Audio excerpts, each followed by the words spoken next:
Hello everyone, কেমন আছো সবাই? আশা করছি সবাই খুব ভালো আছো। শিনু মহারাজও কিন্তু ভীষণ ভালো আছে।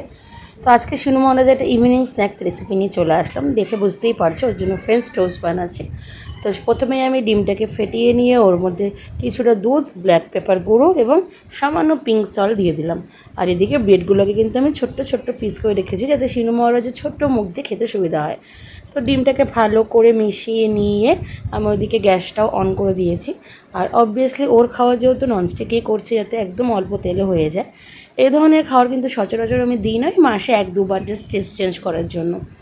তো এখানে ভালো করে হাই হিটে তেলটাকে গরম করে নিয়ে আমি কিন্তু হিটটাকে কম করে দিয়েছি, যাতে ব্রেডগুলো ভালো করে সেঁকা হয়ে যায় এবং বেশি মচমচা না হয়, কারণ বেশি শক্ত হয়ে গেলে বাচ্চার খেতে প্রবলেম হতে পারে। তো দেখতেই পাচ্ছ ব্রেডগুলোকে ডিমে চুবিয়ে নিয়ে আমি এক এক করে ভেজে নিচ্ছি।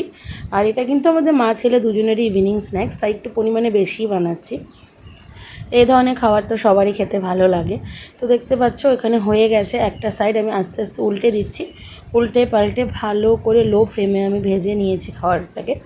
এবং আমার সোনা কিন্তু ব্রেড জাতীয়, রুটি জাতীয় খাবার খেতে খুব ভালোবাসে, কিন্তু খুব বেশি ওকে আমি দিই না। ওই আজকে ওয়েদার ভালো, বাইরে বৃষ্টি হচ্ছে, তাই ভাবলাম একটু চটপটা কিছু দেওয়াই যেতে পারে। তো তোমরা যদি এরকম ধরনের আরও স্ন্যাক্সের রেসিপি দেখতে চাও কমেন্টে জানিও। আমি আমার ছেলেকে যা যা দিই তোমাদের সাথে অবশ্যই শেয়ার করব।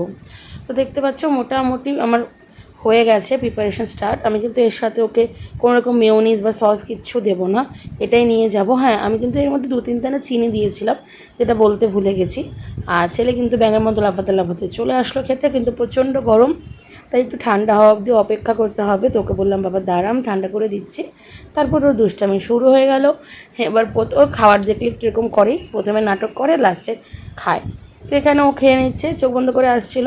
তো দেখতেই পাচ্ছ ওই কিন্তু বলে দেবে যে কেমন হয়েছে রান্নাটা, ওর কিন্তু দারুণ লেগেছে। আগেই বলেছ খেতেও ভালোবাসে। তো আজকে ভিডিওটি এখানেই রাখছি, আবার খুব তাড়াতাড়ি নতুন ভিডিও নিয়ে চলে আসবো।